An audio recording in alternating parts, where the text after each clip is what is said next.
All right, the number 14 Miami Hurricanes opened up their season against Bethune-Cookman 17 days ago, and then they scattered, trying to take cover from Hurricane Irma. And now the team has gotten back together at the ESPN Wide World of Sports complex at Disney World after missing 10 days of practice and 2 weekends of game action. Straight off the practice field, Canes head coach Mark Richt joins us now to talk about this experience. Mark, first of all, what experience had you had with hurricanes before all of this with Irma? Well, I went to high school in Boca Raton, Florida. Went to the University of Miami as a player, so I've been through a couple hurricane watches and warnings, and even some storms giving us some pretty good wind and rain and that type of thing. But this was by far the most serious threat of a major hurricane coming through South Florida. And as we know, even though the eye went off to the left, the wind, it was such a huge storm. The winds and the water and the storm surge was pretty, I don't know if you'd say total devastation, but a lot of damage, and a lot of people are still trying to rebuild their lives right now. As we're leading up to the hurricane, Thursday, September 7th, you and a bunch of players and coaches and family members got on buses to get out of Miami. Tell us a little bit about that trip, Mark. Right. Well, what we did is, what a lot of people don't understand is, if you're going to leave, if a hurricane's on the way, you need 2 to 3 days to get prepared. Your home, you know, like our coaches, our staff, you know, everybody had to start making preparation.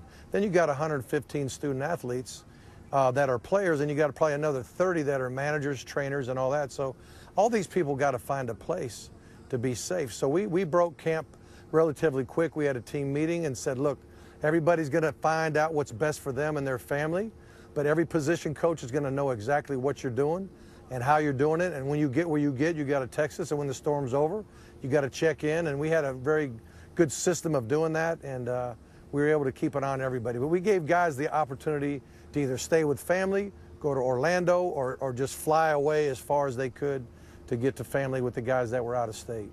Just personally for you, as a football coach in the middle of the season, what did you do with yourself without your team around for that long? Well, we watched a lot of Weather Channel like everybody else, and just was keeping track of everybody and making sure we were good. But I just want to personally thank our administration.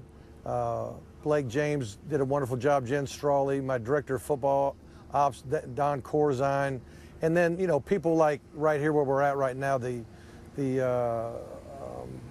sports, where are we at? The Wide World of Sports complex. Wide World of Sports. Thank you. They're at Disney World. I'm so sorry. But I want to get that right. The Rosen Center, who is doing a great job with us. I mean, no one's gouging anything. Everybody's understanding we got issues, and it's time to get back on track. That's nice to hear. All right, so what happens to a football team when you take 10 days off right at the start of a season like this, Mark?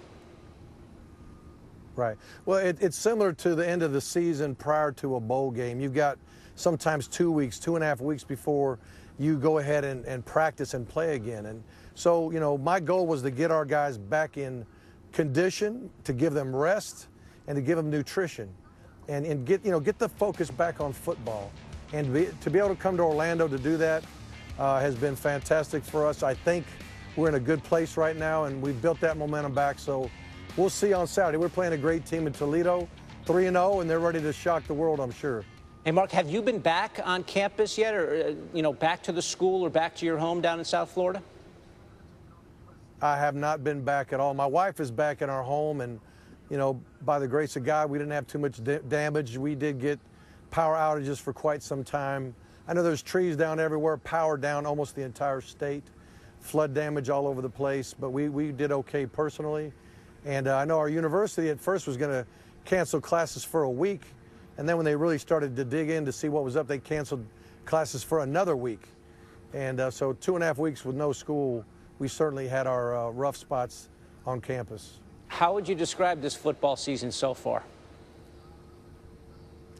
Well, everything was prepping for game one, and we had game one, and we did some good things and some not so good things. And then you're ready to get better the next week, and then all of a sudden everything shut down. So we felt like when it comes to momentum, as you try to build it through off-season, spring ball, summer, fall camp, your first game, and then all of a sudden, bang, you got to start over. It's not easy to do, but our guys, I was surprised at how much energy they had, and the type of condition they were at, considering we didn't have the best of nutrition and the best of rest.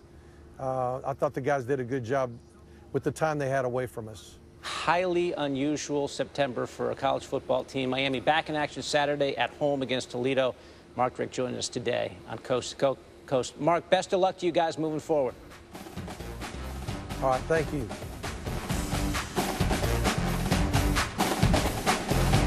Introduce